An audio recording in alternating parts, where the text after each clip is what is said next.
محترم جناب Rizwan Siddiqui, chairman library committee arts council of Pakistan Karachi, استقبالیہ کلمات اور اظہار خیال فرما رہے تھے۔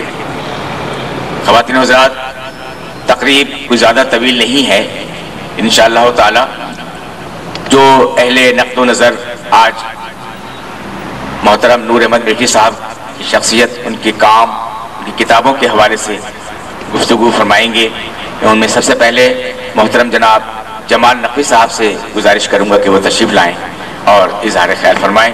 محترم جناب جمال نقوی صاحب۔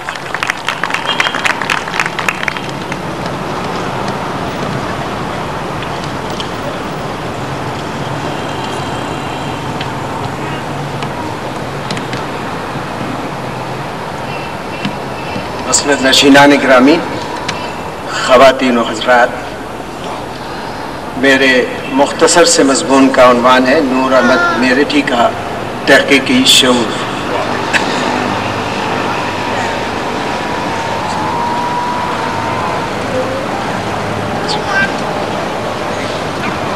کراچی ایک شہر ہی نہیں بلکہ اپنے وسعتوں کے اعتبار سے ایک چھوٹا سا ملک ہے۔ اس کے ہر گوشے میں کتنے گوہر نایاب چھپے ہوئے ہیں، اس کا اندازہ شاید ان لوگوں کو ہوگا جنہوں نے اس کی خاک چھانی ہے، مگر مجھے اس بات کا اعتراف ہے کہ ہجرت کے تقریباً 40 سال گزارنے کے بعد بھی میں نے عروس البلاد کے بہت سے جلوے ابھی تک نہیں دیکھے، اور نہ ہی اس میں آباد بہت سی اہم شخصیات سے بالمشافہ ملاقات کا شرف حاصل ہو سکا۔ ادارہ فکر نو کے بانی کورنگی میں مقیم نور احمد میرٹھی ایسی ہی ایک شخصیت کے مالک ہیں جن کے اذکار و افکار اور نور سخن کا شہرہ آج سے 20 سال پہلے میں نے بھی سنا تھا، لیکن ملاقات کا شرف کل حاصل ہوا جب انہوں نے اپنے خلوص کی دولت اور علم و ادب کے خزانے سے مجھے مالا مال کیا، یعنی اپنی 5 ضخیم کتابیں حمدیہ تحقیق و تالیف 525 صفحات پر مشتمل گلباغ وحدت، نعتیہ تحقیق و ترتیب 1008 صفحات پر مشتمل بحر زبان دے کر مجھے پروانہ جنت عطا کر دیا، کیونکہ میں بہت دیر تک اللہ و رسول اور آل رسول کی عقیدتوں میں ڈوبا رہا اور ان لوگوں کے خیالات سے مستفید ہوتا رہا جو مذہبی اعتبار سے غیر مسلم ہیں مگر عقیدتوں میں ہم سے بھی آگے ہیں۔ محمد و آل محمد تو ان سب کے ہیں جنہوں نے ان کو سمجھنے کا حق ادا کیا ہے۔ اسی لیے تو کنور مہندر سنگھ بیدی نے کہا تھا کہ عشق ہو جائے کسی سے کوئی چارہ تو نہیں، عشق ہو جائے کسی سے کوئی چارہ تو نہیں، صرف مسلم کا محمد پہ اجارہ تو نہیں، اور یقیناً سب محمد ہیں، محمد کے گھرانے والے۔ جب دین سے نکل کر دنیا کی طرف آیا تو 992 صفحات پر مشتمل تذکرہ شعرائے میرٹھ کے سحر میں ڈوب گیا۔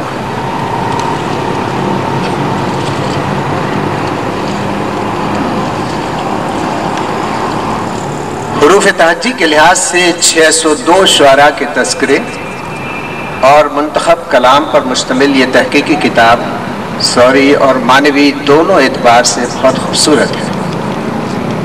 شعراء کی تصاویر اور میرٹھ والوں کی کتابوں کے رنگین سر ورق اور خود اس کتاب کے سر ورق اور گرد پوش نے کتاب کے حسن میں اضافہ کیا ہے۔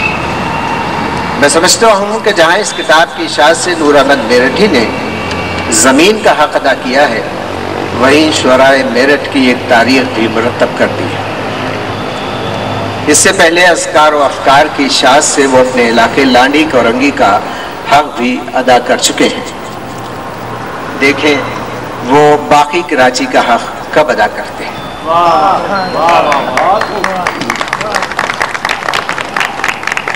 وہ کراچی جس نے ان جیسے تمام مہاجرین کو اپنے دامن میں جگہ دے رکھی ہے، اتنی خوبصورت کتاب کی طباعت میں بے توجہی کی وجہ سے کئی صفحات غائب ہو گئے ہیں، جس پر مجھے افسوس ہوتا ہے۔ مجھے یقین ہے نور احمد میرٹھی صاحب نے اس کی طرف بھی توجہ کی۔ ان کا ایک اور تحفہ سن 1981 سے 1990 تک ہند و پاک میں شائع ہونے والے اور ان کو دستیاب ہونے والے شعری مجموعوں سے 252 شعراء کے کلام کا انتخاب ہے، جسے انہوں نے اپنی پسند کے مطابق منتخب کیا ہے۔ انتخاب فنی اعتبار سے شعراء کا تذکرہ بھی بن سکتا تھا اگر شعراء کے مختصر حالات بھی اس میں درج کر دیے جاتے۔ امید ہے انتخاب کے اگلے حصوں میں اس کی گنجائش بھی نکالی جائے گی۔ جس طرح نور سخن کو جب بہر زباں کا روپ دیا گیا تو اس میں اس کی گنجائش پیدا کر کے کتاب کی اہمیت کو بڑھا دیا گیا ہے۔ مجموعی اعتبار سے نور احمد میرٹھی جو خود ایک تخلیق کار نہیں ہے، انہوں نے اپنی محنت، تحقیقی لگن اور ذوق ادب کی تسکین کے لیے اتنے بڑے بڑے کام کیے ہیں جو خصوصاً اداروں کے کرنے والے ہیں۔ اس لیے کہنا پڑتا ہے کہ نور احمد میرٹھی اپنی ذات میں ایک ادارہ ہے۔ ان کی محنت، لگن اور ذوق کا ثبوت کتابیات سے ملتا ہے، جو ان کی تمام کتابوں میں ایک طویل فہرست ہوتی ہے۔ ان فہرستوں میں اردو کے علاوہ عربی، فارسی، انگریزی، فرانسیسی، ہندی، سندھی اور پنجابی کتب کے نام بھی نظر آتے ہیں، جس سے اندازہ ہوتا ہے کہ انہیں ان تمام زبانوں پر بھی دسترس ہے۔ نور احمد میرٹھی نے اپنی کتابوں کو تحقیقی کتب کے طور پر مرتب کیا ہے، اس لیے اشخاص، کتب، ادارے اور مقامات وغیرہ کا اشاریہ بھی آخر میں موجود ہوتا ہے تاکہ محققین کو آسانی فراہم ہو۔ شعراء کے آٹوگراف کی اشاعت نور احمد میرٹھی کی ایک جدت ہے۔ شاعر مشرق علامہ اقبال نے محبت اور جستجو کرنے والوں کو رحمت خداوندی کا جو مژدہ سنایا تھا کہ کوئی قابل ہو تو ہم شان کئی دیتے ہیں، کوئی قابل ہو تو ہم شان کئی دیتے ہیں، ڈھونڈنے والے کو دنیا بھی نئی دیتے ہیں۔ اس کی مثال اس ہوش و باگرانی کے زمانے میں نور احمد میرٹھی کا یہ بڑا اور مسلسل کام ہے، جس کے بارے میں وہ مجھے بتا رہے تھے کہ کتابوں کی اشاعت کے لیے رقم نہ ہونے کے باوجود وہ تحقیق و ترتیب کا کام شروع کر دیتے ہیں اور پھر آگے آگے راستے کھلتے جاتے ہیں اور علم و ادب کے چاہنے والے دامے درمے سخنے ان کی مدد کو آ جاتے ہیں۔ وقت اتنا خراب آ گیا ہے کہ کام نہ کرنے والے اپنی پی آر کی بنیاد پر تمام فوائد حاصل کرتے ہیں، جبکہ کام کرنے والوں کی طرف حکومت توجہ نہیں دیتی۔ ورنہ جناب نور احمد میرٹھی کے اس ضخیم، اہم اور قابل ستائش کام پر وہ پی ایچ ڈی اور دیگر اعزازات کے حقدار ہیں۔ بہرحال علم و ادب کی اہم شخصیات نے بڑی فراخ دلی کے ساتھ ان کے کام کی تعریف کی ہے اور اس کی اہمیت کا اعتراف کیا ہے۔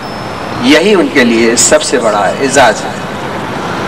ان کے حق میں اس دعا کے ساتھ میں اپنی گفتگو کو ختم کروں گا کہ اللہ کرے زور قلم اور زیادہ۔ شکریہ۔